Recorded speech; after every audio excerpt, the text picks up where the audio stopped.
Dear class 8 student, उम्मीद है आप खैरियत से होंगे। जैसा कि आप जानते हैं कि आपका पेक्टा की जानब से जो है वो स्मार्ट सिलेबस आ चुका हुआ है और स्मार्ट सिलेबस के साथ साथ जो है उसके मॉडल पेपर भी आपके साथ शेयर किए गए हैं 4 सब्जेक्ट के। तो चारों सब्जेक्ट के मॉडल पेपर को मैं कंप्लीट सॉल्व कर रहा हूँ। आज की वीडियो में हम कंप्लीट क्लास 8 इंग्लिश पार्ट भी सब्जेक्टिव टाइप जो पेपर है वो कंप्लीट सॉल्व करेंगे। इससे पहले मैथ का और इंग्लिश का जो एमसीक्यूज टाइप है, यानी एमसीक्यूज पेपर जो है, पहले मैं इसकी अलग से वीडियोस अपलोड कर चुका हूँ, वो आपको समझा चुका हूँ।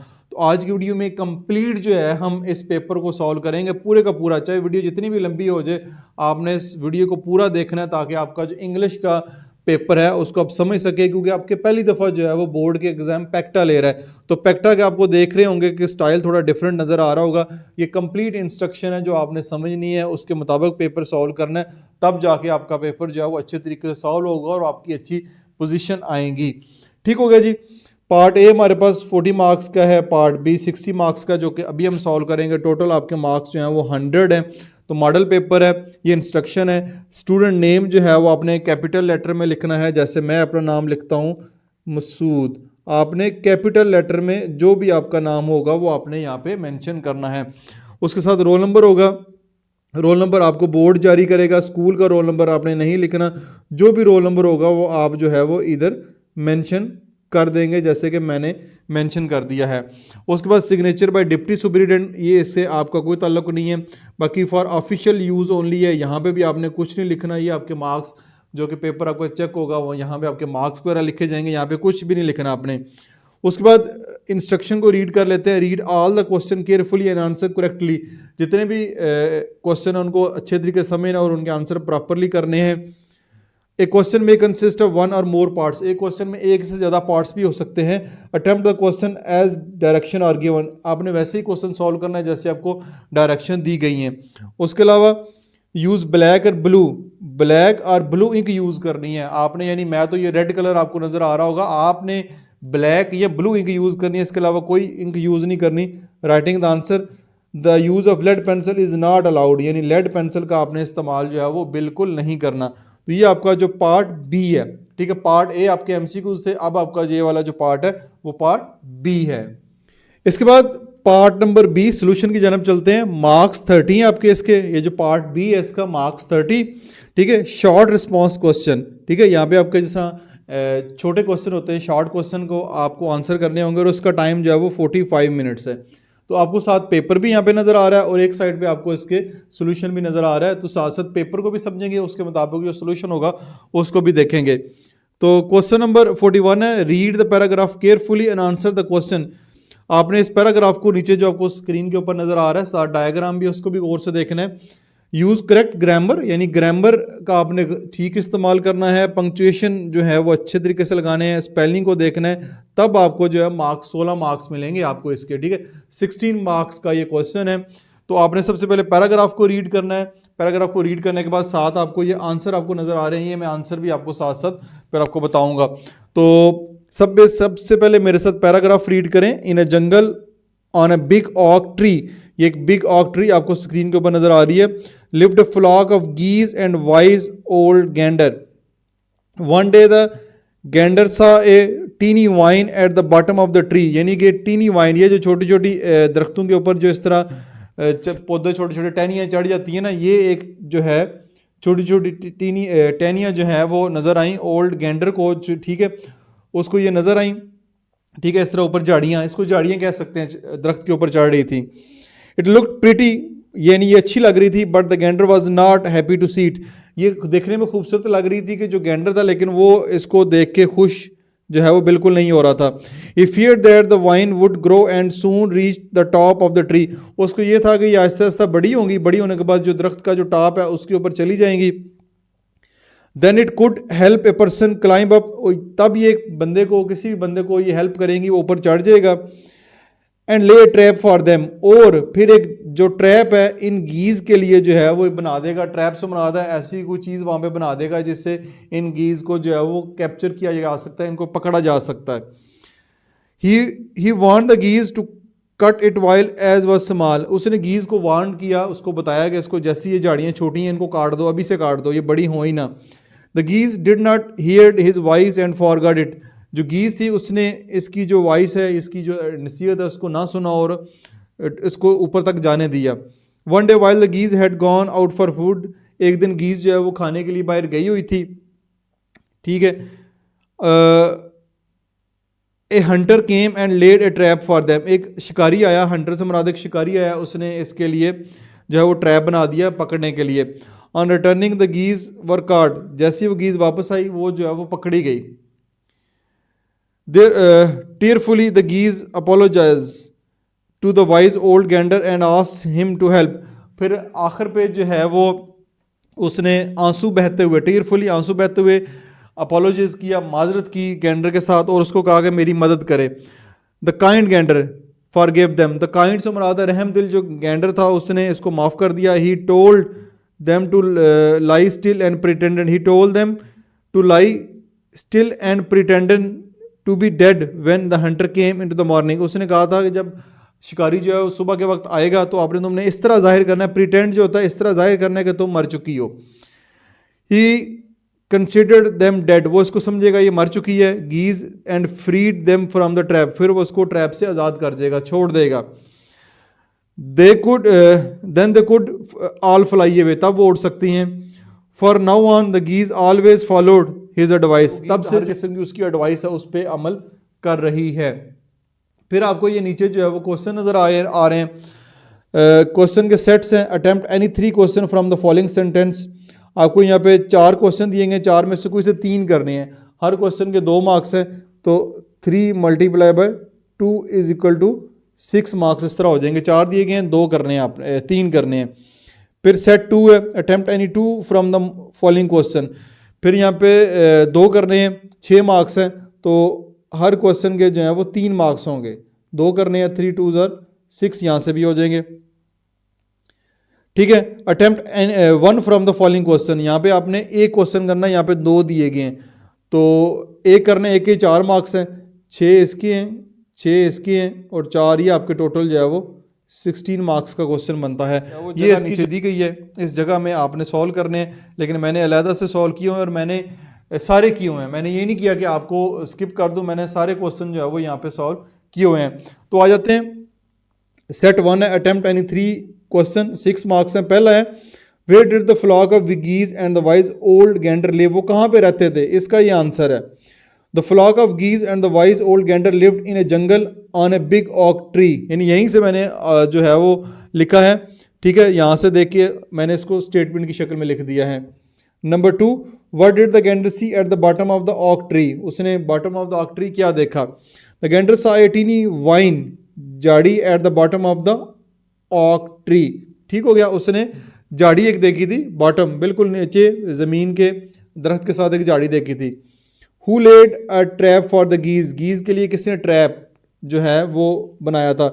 ए hunter laid a trap for the geese, एक हंटर एक शिकारी ने एक ट्रैप जो है वो बनाया था, ट्रैप से मुराद है उस गीज को पकड़ने के लिए को उसने जाला शाला लगाया होगा। क्वेश्चन नंबर 4 है what did the geese do when the grander first warned that about vine, geese ने क्या किया जब ग्रैंडर ने उसको पहली दफ़ा वार्न किया, पहली दफ़ा कहा कि तुम इस जो झाड़ियों को अभी से काट दो, तुम्हारे लिए नुकसान होगा, तो उसने क्या कहा।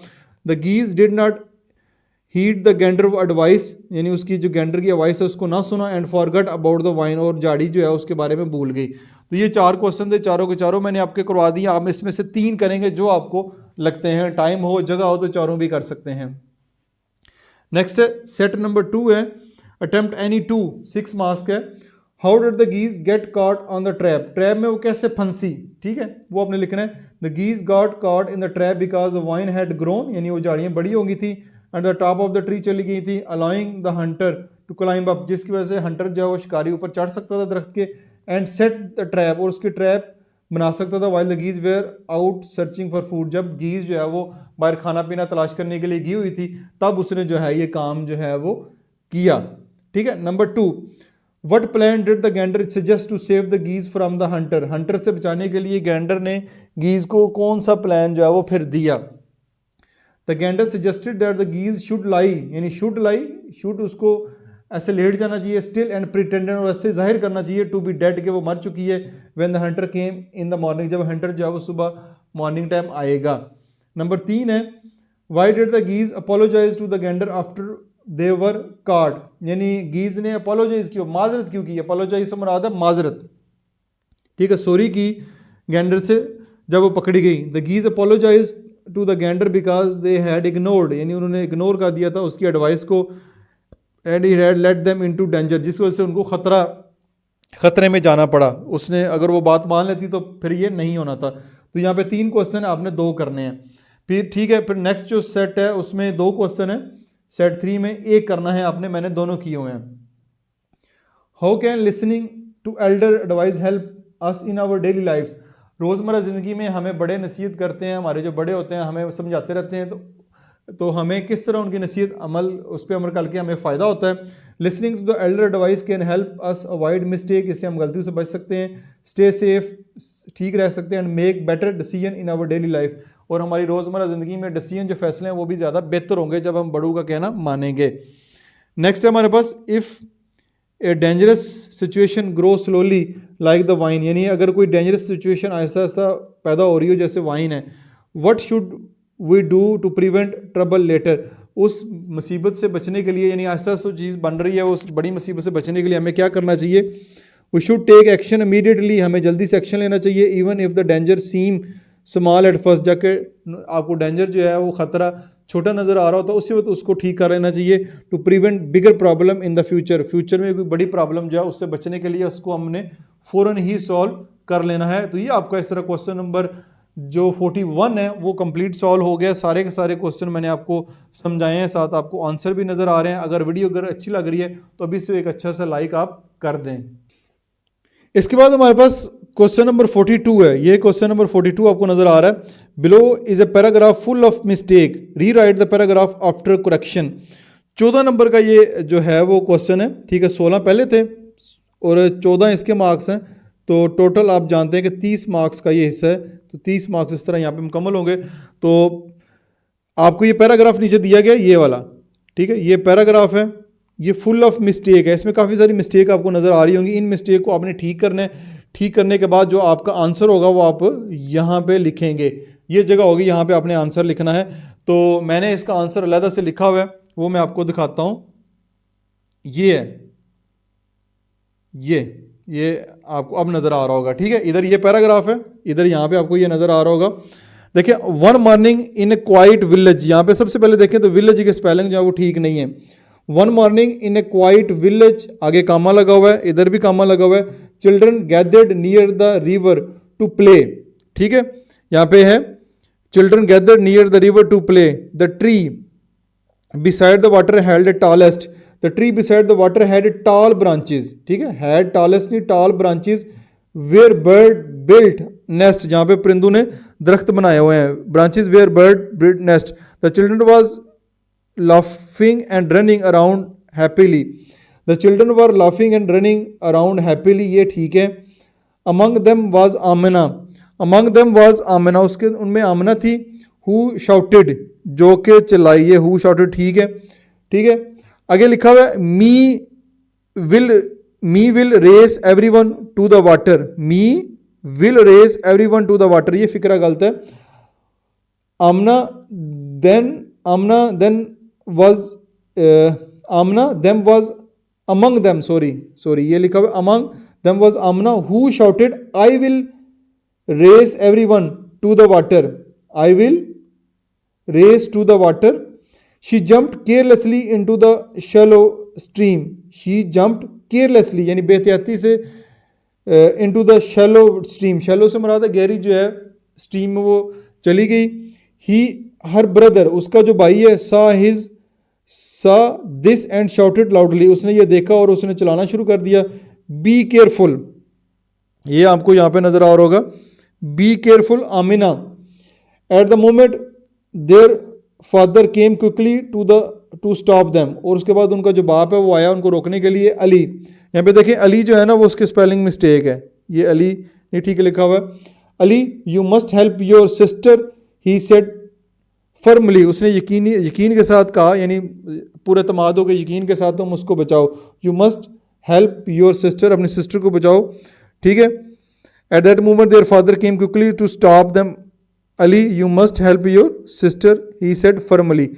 तो ये मैंने इसको जो बिल्कुल करेक्ट करके जो है वो यहाँ पे लिख दिया, और जो जो मिस्टेक हैं वो आपको यहाँ पे स्क्रीन के ऊपर नज़र आ रही हैं, उसको मैंने ठीक जो है वो कर दिया है। तो ये आपका ये क्वेश्चन भी हो गया। नेक्स्ट अगला जो हिस्सा है हमारा है मार्क्स 30 मार्क्स का है, कंस्ट्रक्टेड रिस्पॉन्स क्वेश्चन है। अब ठीक है, कंस्ट्रक्टेड रिस्पॉन्स क्वेश्चन है, डिटेल के साथ इनके आंसर लिखने। टोटल टाइम इसका 1 आवर 15 मिनट्स है। क्वेश्चन नंबर 43 है, write a dialogue of 10 lines. 10 lines का एक डायलॉग लिखना है between a student and teacher, एक स्टूडेंट और टीचर के दरमियान, about a road safety. Road safety के बारे में, रोड सेफ्टी से मुराद है कि सड़क के ऊपर जा रहे होते हैं तो उसमें सड़क पे जाते हुए कैसे अपने आप को मुख्तलिफ एक्सीडेंट्स या हादसात से आप बचा सकते हैं, उसके बारे में लिखना है। यूज़ करेक्ट ग्रामर का इस्तेमाल करना है, पंक्चुएशन यानी फुल स्टॉप कामा वगैरह लगाना है, स्पेलिंग का खास क्या रखना है आपने। 10 मार्क्स होंगे, ये थोड़ा सा आपको हिंट भी दिया गया है। तो ये मैंने दूसरी साइड पे एक पैरा लिखा हुआ है डायलॉग। डायलॉग से होता है मकालमा, ठीक है, ये है मकालमा, जैसे उर्दू में लिखते हैं ना मकालमा, दो बंदों के दरमियान होता है, स्टूडेंट और टीचर के दरमियान मकालमा है। 10 लाइन्स लिखनी है, 10 मार्क्स हैं। तो सबसे पहले स्टूडेंट का नाम भी रख लें, टीचर का वो नाम रखना रख लें, लेकिन स्टूडेंट टीचर सबसे बेहतर है। Student, good morning sir, I wanted to ask about road safety. Student कह रहा है जी मैं अपने टीचर से अपनी जो रोड सेफ्टी है उसके बारे में कुछ पूछना चाह रहा हूँ। Teacher, good morning, road safety is very important. यहाँ पे गुड मॉर्निंग जब अस्सलाम वालेकुम भी लिख सकते हैं। Road safety is very important, what do you know about, यानी रोड सेफ्टी बहुत अच्छी है, इसके बारे में क्या जानना चाहते हो। Student, I know we should always use zebra crossing to cross road. I know we should always use zebra crossing का इस्तेमाल करते हैं to cross road. Teacher, that's correct, you should also wear a seat belt while travelling a car. तुम्हें seat belt भी बांधना चाहिए जब तुम गाड़ी पे सफ़र कर रहे हो। Student, is it safe to use a phone while walking on the road, road के ऊपर जब आप सफ़र कर रहे हो तो क्या ये ठीक है या सेफ़ है कि हम जो है मोबाइल फ़ोन का भी इस्तेमाल कर लें। Teacher, no, using a phone distract you and you can cause accident.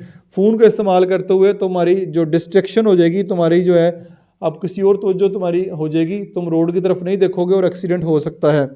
Student, should we follow traffic signal, क्या हमें ट्रैफिक सिग्नल को फॉलो करना चाहिए। टीचर, एब्सोल्युटली, बिल्कुल, traffic signal are there to keep everyone safe. Traffic signal इसलिए होते हैं कि आपको वो सेफ रख सकें।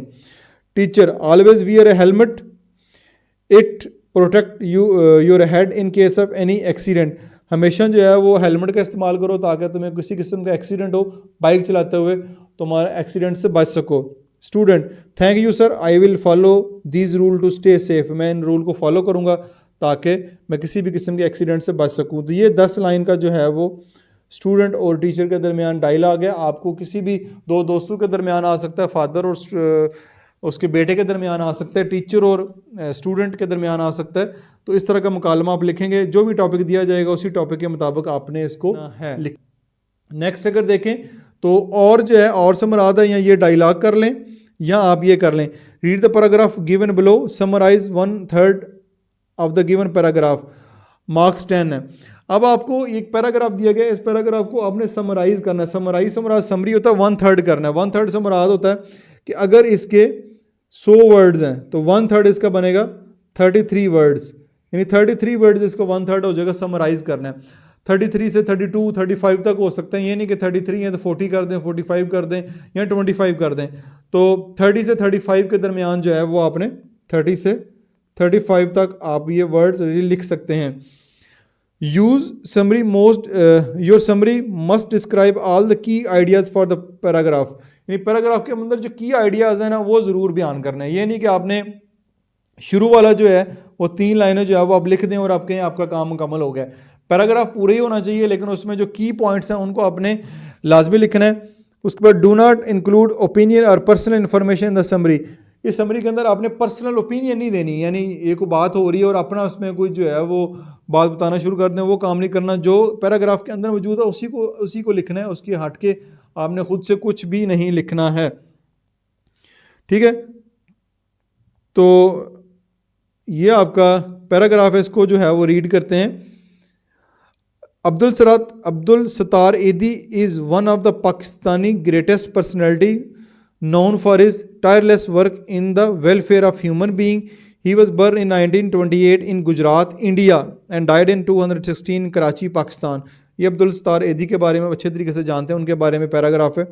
He began his charitable work in 1957 during a pandemic Asian flu that originated in China and spread worldwide. He was a great humanitarian who laid the foundation of Idi Center, orphanage home होते हैं यतीमों का जो घर होते हैं, and rehabilitation center throughout Pakistan. The foundation worked and expanded itself with the support of people and private donation. He led a simple life that was far away from the luxuries and comforts. He worked for more than 55 years office, यानी उसने 55 साल जो है वो लोगों की खिदमत की है. बच्चे बल्कि जानते होंगे इनके बारे में. 55 years of his life for the sake of humanity. His wife Balkis Idi also stood by him in his work. He was the chairperson of Idi Foundation. This organization is running in the world largest voluntary ambulance service under its name. यानी दुनिया की जो सबसे बड़ी ambulance service है ईदी ambulance, आप देखते होंगे. ये इससे बड़ी एम्बुलेंस पूरी दुनिया में सर्विस नहीं है. He was rightly called the richest poor man. इसको जो है रिचेस्ट पुअर मैन कहते हैं, दुनिया का सबसे अमीर जो है वो गरीब आदमी. An angle of mercy. After his death his son Faisal Edhi book took charge of his father welfare and charity work. ये आपको पैराग्राफ दिया गया, इसको 1/3 आपने जो है वो करना है. यहाँ पे आपने इसका आंसर जो है वो लिखना है. इसका आंसर मैंने सामने आपको लिखा हुआ है, ये है 1/3 इसका. अब्दुल सत्तार एदी was a great Pakistani humanitarian burn in 1928 in Gujarat, India and died in 2016 Karachi. अब देखें अब्दुल सत्तार एदी साहब कहाँ पैदा हुए, क्या थे, इंडिया में पैदा हुए, पाकिस्तान में कब फोत हुए.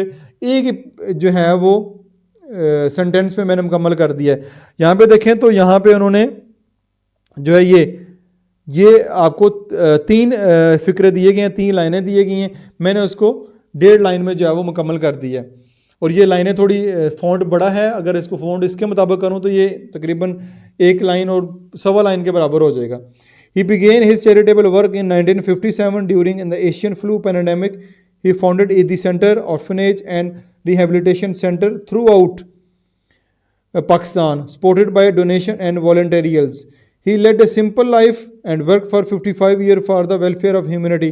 His wife Balkis Idi assisted him and he served as the chairperson of Idi Foundation, which run the world's largest voluntary ambulance service. After his death, his son Faisal Idi continued his charitable work. तो इसमें उसकी बेटे का भी जिक्र आ गया, उसकी बीवी का भी जिक्र आ गया, उसका भी जिक्र आ गया, सारे के सारे जिक्र आ गए और ये आपका 1/3 भी जो है वो हो चुका है. इस तरह आप लिखेंगे, बगैर गलतियों के लिखेंगे, बिल्कुल ठीक लिखेंगे तो आपको पूरे इसके मार्क्स मिलेंगे.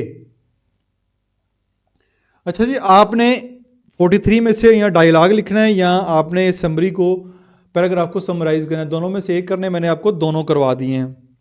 नेक्स्ट हम जो है क्वेश्चन नंबर 44 की जानब चलते हैं.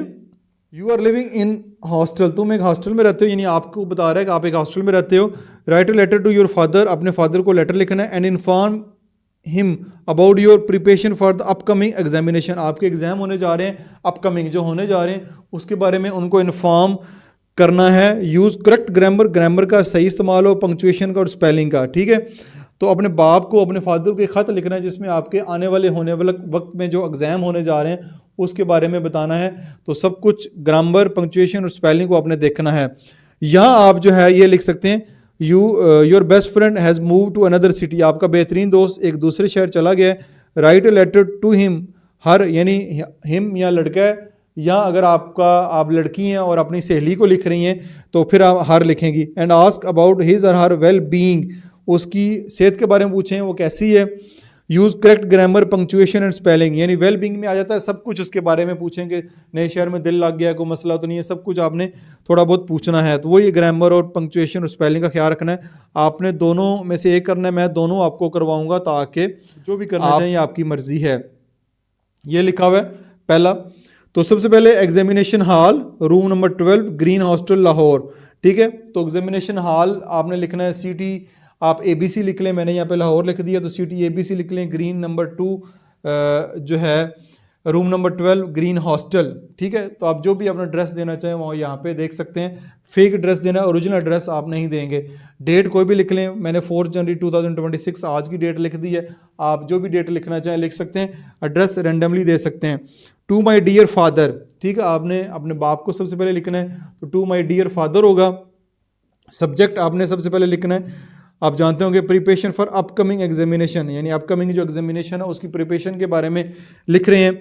तो यहाँ पे आ जाएगा dear father, I hope this letter find you in the best of health and spirit. मैं उम्मीद करता हूँ ये लेटर जब आपको मिलेगा तो आपकी सेहत बिल्कुल बेहतरीन होगी। I am writing to inform you about my preparation for the upcoming examination. मैं जो अपकमिंग एग्जामिनेशन होने जा रहा है उसकी प्रिपरेशन के बारे में आपको बताता हूँ। I am living in the hostel and following A proper study schedule. मैं एक हॉस्टल में क्योंकि रह रहा हूँ, एक प्रॉपर जो स्टडी प्लान है उसको, शेड्यूल को फॉलो करता हूँ। आई डिवोट सेवरल आवर्स, यानी मैं काफ़ी घंटे जो है वो स्टडी के लिए देता हूँ each day to revise my lesson, solve past paper, participate important question. सब में हिस्सा लेने के लिए सारे काम मैं जो है वो करता हूँ। नेक्स्ट है हमारे पास, I have also form a small study group. एक स्मॉल स्टडी ग्रुप भी बना हुआ with my friend to discuss different topics which is helping me understand them better. जिस वजह से हम मुझे जो टॉपिक है बड़े अच्छे तरीके से समझ आ रहे हैं। I feel confident and motivated to perform well in my exam. मैं बेहतर महसूस करता हूँ, मैं कॉन्फिडेंट हूँ और मोटिवेटेड हूँ कि मैं एग्जाम में बेहतर परफॉर्म करूँगा। I promise to continue working hard and make you proud. मैं लगातार मेहनत करता रहूँगा और आपको प्राउड फील करवाता रहूँगा। Please pray for my success good health. आखिर पे बाप से कहना है कि वो मेरे लिए दुआ भी करें बेहतर सेहत के लिए। I am looking forward to seeing you soon. मैं जल्दी आपसे मिलना चाहूँगा, या आपका ख़त चाहूँगा, आप इसका जवाब दें। योर लविंग, आपको प्यार करने वाला। यहाँ पे बेशक सन लिखना तो लिख लें, ABC। नाम आप नहीं लिखेंगे क्योंकि पेपर में आपने नाम जो है वो नहीं लिखना होता। तो ये आपका लेटर हो जाएगा जो आपने फादर को लिखना है। दोस्त की बारी आती है, दोस्त को भी लेटर लिखना चाहें तो ये लिख सकते हैं। Again examination hall, room number 12 green hostel Lahore. आप सिटी यहाँ पे ABC भी जो है वो लिख सकते हैं। ठीक है, सिटी आप ABC भी लिख सकते हैं। डियर फ्रेंड, फ्रेंड का नेम जो है वो जो भी नाम होगा वो यहाँ पे लिख सकते हैं। I hope you are doing well in your new city, यानी न्यू सिटी का जिक्र करना है आपने। नए शहर में जाकर रह रहा है तो नए शहर का आपने जिक्र करना है। I miss you a lot, सबसे पहले तो बताना है कि तुम्हें बहुत ज़्यादा मिस कर रहा हूँ। And often remember the fun time we spend together, और जो हम इकट्ठा टाइम गुजारते थे उसको मैं बहुत ज़्यादा मिस कर रहा हूँ। How is your new school and hostel life, तुम्हारा जो नया स्कूल है नए शहर में और हॉस्टल लाइफ कैसी है। आई hope you have settle in comfortably and made new friend, यहाँ पे तुम अच्छे तरीके से सेटल डाउन हो चुके होंगे, मज़ा आ रहा होगा और तुमने नए दोस्त भी बना लिए होंगे। Everything here is going on usual as usual, यानी वहाँ पे जो रोज़मर्रा की ज़िंदगी तुम्हारी रूटीन की चल रही होगी। We all talk about you and your adventure in the new city, हम जितने भी दोस्त हैं तुम्हारे बारे में बात करते हैं और एडवेंचर जो नई सिटी में तुम्हारे एडवेंचर है उनके बारे में जिक्र करते हैं। Please write to me soon and tell me about your studies friend and daily life, जल्दी से अपने जो है वो बारे सेहत के बारे में, अपने दोस्तों के बारे में, अपने डेली लाइफ के बारे में हमें बताओ, क्योंकि वेल मीनिंग में सारी बातें आ जाती हैं। I am eagerly waiting to hear from you, मैं बेशिद्दत से बेदर्दी से शिद्दत से इंतज़ार कर रहा हूँ कि तुम्हें जल्द मुझे जवाब दो। Take care of yourself and stay happy, your loving. प्यार करने वाला दोस्त यहाँ पे लिख सकते हैं, फ्रेंड ABC, जो भी आपका नाम होगा, नाम तो आपने नहीं लिखना, आपने यहाँ पे ABC वही लिखना है। ये आपके हो गए हैं, दोनों में से एक करना है, मैंने दोनों करवा दिए। नेक्स्ट क्वेश्चन नंबर 45 है, write a paragraph of 10 sentences on responsibility as a student, use correct grammar punctuation spelling.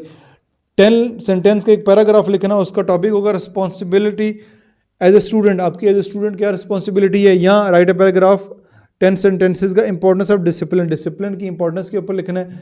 Use correct grammar punctuation spelling आपने एक करना है, मैंने जो है वो दोनों आपको करवाऊंगा। ये आपको नज़र आ रहा है जी। सबसे पहले responsibility as a student, a student should attend classes regularly and be on time. ठीक है, क्लासेस को रेगुलरली ले और ऑन टाइम हो। They must do all homework and assignment carefully. A good student listen to the teacher and play and pay attention in class. They should respect teacher, classmate and school rules. A student must be honest in exam and avoid cheating. Cheating नहीं करनी चाहिए. They should take care of school properly and they should take care of school property, school की जो property है, school के अंदर जो चीज़ें हैं उनका ख्याल रखें। And keep them surrounding clean, और इर्द गिर्द सफाई का ख्याल रखें। Helping other and working for the school is also important. Managing time for studies and activities as a part of responsibility. A responsible student is disciplined and hardworking. By doing these things, a student become successful and respected. तो ये 10 lines का 10 sentences का एक paragraph लिख रहे हैं responsibility of student में। आप इसके बारे में कुछ और भी लिख सकते हैं, मैंने जो रैंडमली मुझे समझ आती थी वो मैंने लिख दी हैं। ठीक है, उसके बाद ये मैंने गलती से लिख दी है, ये तो लेटर की मैंने हेडिंग लिख दी है, ये आपने नहीं लिख ली, इसको काट दें। इंपॉर्टेंस ऑफ डिसिप्लिन के ऊपर जो है वो आपका जो है वो दूसरा पैराग्राफ है जो अपने 10 लाइन का लिखना है, वो आपको मैं यहाँ पे दिखा देता हूँ। Discipline is very important in every person life, it help us develop a good habit and follow rules. Discipline person is always punctual and respect other. Discipline teach us to control our behaviour and emotion, यानी हमें behaviour और emotion को control करने में मदद देता है। It help student focus on their studies and achieve their goal in society. Discipline ensure peace and order, यानी अगर सोसाइटी में डिसिप्लिन को फॉलो रखें तो उससे हमें पीस और ऑर्डर मिलता है, अमन व अमान मिलता है। It also help us make the right decision and avoid trouble. A discipline person is hard working and responsible. Discipline bring success and earn respect from other. Without discipline, life become chaotic and unorganized, यानी organise और बेतरतीब हो जाती है। तो ये आपका जी दी and हो चुका है। आपका जो पेपर है सेकंड पेपर सारे का सारा मैंने यहाँ पे आपको सॉल्व करके दे दिया। ये आपको नज़र आ रहा है, एक दफ़ा दोबारा मैं दिखा देता हूँ। एक तरफ आपका बोर्ड का पेपर है, स्मार्ट सिलेबस ऑफिशियल पेक्टा का पेपर है ये वाला, ठीक है, मैंने वहीं से लिए है, पेक्टा की वेबसाइट से, आपको भी मिल गया होगा। तो ये पेपर पूरे का पूरा मैंने आपके सामने बता दी है। अब आपका ये काम है कि आपने इस चैनल को जो है वो सब्सक्राइब करना है, वीडियो को लाइक और शेयर करना है, और एक अच्छा सा जो है कमेंट भी करना है और आगे शेयर भी करना है। किसी किस्म का क्वेश्चन हो तो कमेंट सेक्शन में ज़रूर पोस्ट कीजिएगा। अपना बहुत सारा ख्याल रखिएगा। दिस इज मासूम बशीर साइनिंग ऑफ।